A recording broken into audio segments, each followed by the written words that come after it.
Bismillahirrahmanirrahim. Assalamualaikum warahmatullahi wabarakatuh.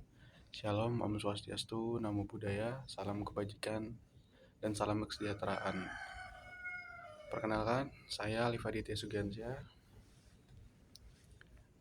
dengan NIM 1405623025 dari Prodi Pendidikan Sosiologi Angkatan 2023 kelas A Universitas Negeri Jakarta. Jadi di sini saya ingin membahas terkait anak muda yang mulai menghindari sektor pertanian. Jadi belakangan ini kita seringkali melihat atau mendengar berita bahwa ketidakminatan atau ketidakmauan anak muda bekerja, berkarir, ataupun terjun langsung pada sektor pertanian. Karena banyak hal yang membuat anak muda menjadi tidak mau turun langsung dalam sektor pertanian. Karena mungkin salah satu alasannya juga menurut saya karena stigma masyarakat terhadap petani yang dianggap kuno, dianggap tidak keren, dianggap pekerjaan kelas bawah, yang padahal petani adalah salah satu pekerjaan atau sektor dari sumber kehidupan kita selama ini terkait pangan. Selama ini kita memperoleh makanan seperti beras, jagung, singkong, dan lain-lain. Itu sumbernya adalah petani. Dan entah kenapa stigma tersebut muncul, dan mungkin itu menjadi salah satu faktor yang cukup mempengaruhi anak muda untuk enggan masuk dalam sektor pertanian, yang harusnya memang di setiap sektor apapun itu harus selalu ada regenerasi supaya sektornya tetap berjalan dan supaya tidak berhenti di satu generasi gitu. Nah, sebenarnya yang kita ketahui jelas ada datanya di internet maupun di media TV gitu, banyak beritanya juga. Jumlah pekerja di sektor pertanian yang saya sudah bahas tadi di Indonesia itu menyedihkan sekali, memang terus menurun dari tahun ke tahun. Karena yang saya sebutkan tadi bahwa anak muda atau generasi muda itu tidak banyak yang mau turun atau terjun di sektor pertanian.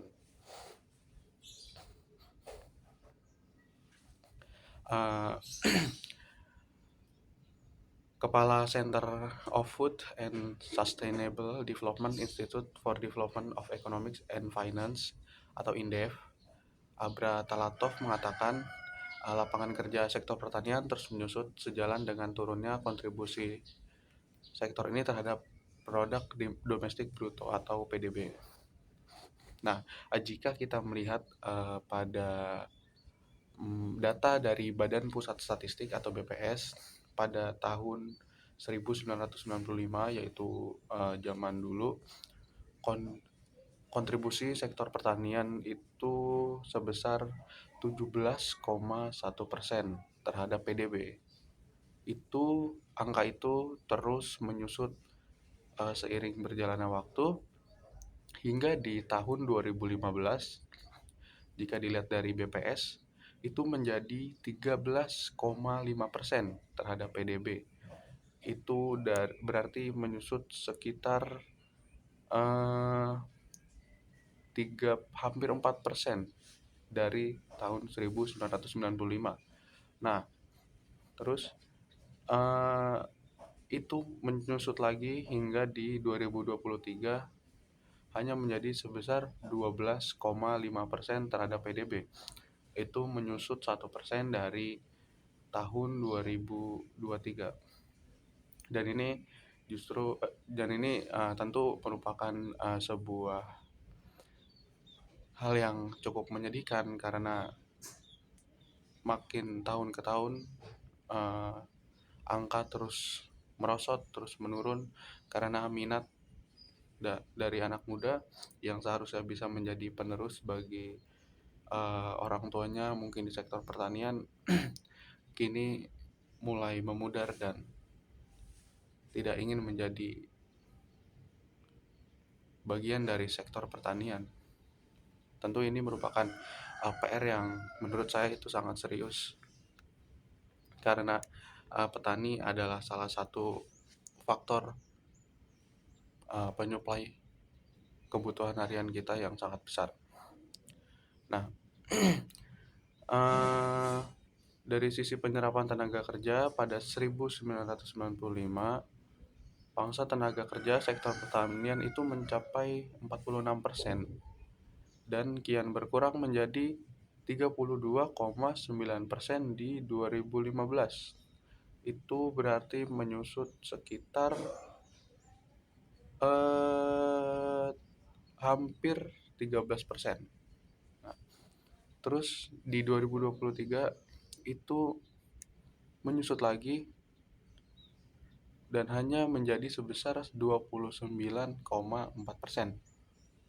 Jadi kalau dilihat di BPS makin ke tahun angkanya itu selalu menurun dan menurunnya itu lumayan drastis gitu ya. Dan ini merupakan berita yang sangat sedih.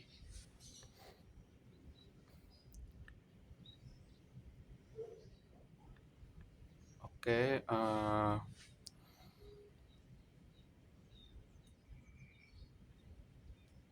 mengapa partisipasi anak muda kian menurun setelah beberapa faktor yang tadi saya sebutkan? Mungkin ini juga menjadi faktor yang cukup besar dan cukup sentral mengapa anak muda enggan menjadi seorang petani gitu, karena um, bekerja di sektor pertanian itu terutama di Indonesia memang sangat rendah jika berbicara soal kesejahteraan gitu ya. Kita bisa melihat berita-berita yang beredar sejauh ini, kita bisa melihat perlawanan dari petani yang sudah jelas perlawanan itu adalah bentuk ketidakpuasan terhadap kebijakan pemerintah, itu bentuk perlawanan terhadap mereka merasa dikucilkan sebagai petani yang sektornya sangat penting bagi penunjang pangan di suatu negara gitu, terutama di Indonesia. Nah, karena minimnya kesejahteraan pada sektor petani, itu alasan sehingga banyak yang memilih untuk bekerja di sektor yang lebih menjanjikan, seperti perkantoran, seperti mungkin menjadi seorang wirausaha atau berdagang gitu. Dan banyak sekali orang-orang dari luar daerah Jakarta yang rela berbondong-bondong datang ke Jakarta hanya untuk mencari pekerjaan. Dan mungkin itu salah satu alasan mengapa Jakarta sekarang padat dan juga sangat berpolusi.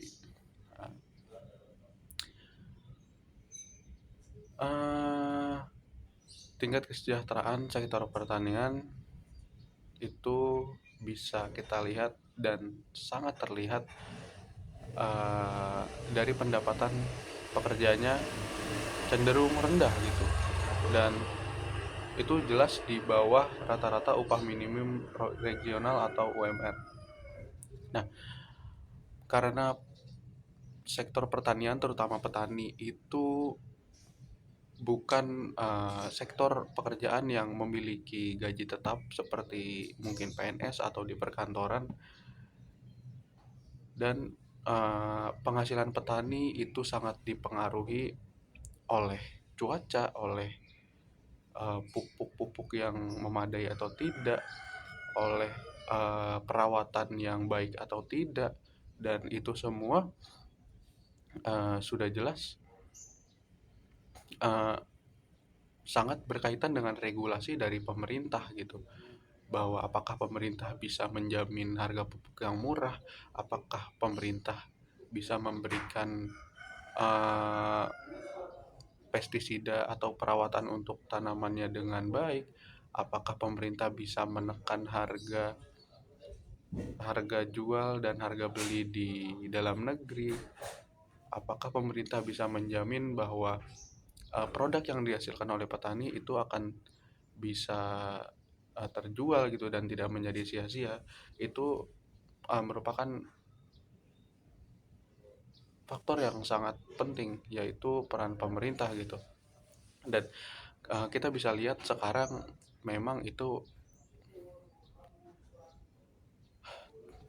sangat minim kesejahteraannya. Seperti yang saya bilang tadi, saya harap pemerintah, terutama dari Kementerian Pertanian, itu bisa lebih memperhatikan para petani, bisa lebih mendengarkan keluh kesah petani, karena tanpa mereka sektor pangan di negara kita akan sulit gitu. Oke, selanjutnya kalau kita lihat data BPS terkait pendapatan rumah tangga para orang yang berada di sektor pertanian, itu selama setahun sekitar sebesar 25,56 juta atau hanya sekitar 2,21 juta per bulan. Nah, jadi ini sangat jauh ya jika ingin dibandingkan dengan UMR mungkin di Jakarta gitu, yang angkanya sudah menyentuh 5 juta, dan ini sangat jauh gitu, bahkan tidak ada setengahnya. Dan ini merupakan suatu yang sangat miris gitu. Nah, oke, mungkin itu saya sudah membahas terkait apa permasalahan mengapa anak muda enggan menjadi petani gitu. Nah, saran saya adalah untuk lagi-lagi untuk pemerintah kita, terutama di Kementerian Pertanian, buatlah kebijakan dengan sebaik-baiknya, sejahterakanlah petani supaya anak-anak muda yang memang daerahnya itu daerah di rumahnya itu memang tersedia lahan untuk bertani, jadi mereka tidak mesti keluar dari daerahnya untuk mencari pekerjaan, tapi mereka bisa memanfaatkan lahan yang ada untuk bertani. Dan juga kita sangat membutuhkan petani-petani muda, kita membutuhkan anak muda yang berada di sektor pertanian, bukan hanya bertani mungkin, tapi menjadi seseorang yang membuat kebijakan di daerahnya masing-masing untuk kesejahteraan petani lokal. Terima kasih. Saya Hanif Aditya. Hidup petani. Wassalamualaikum warahmatullahi wabarakatuh.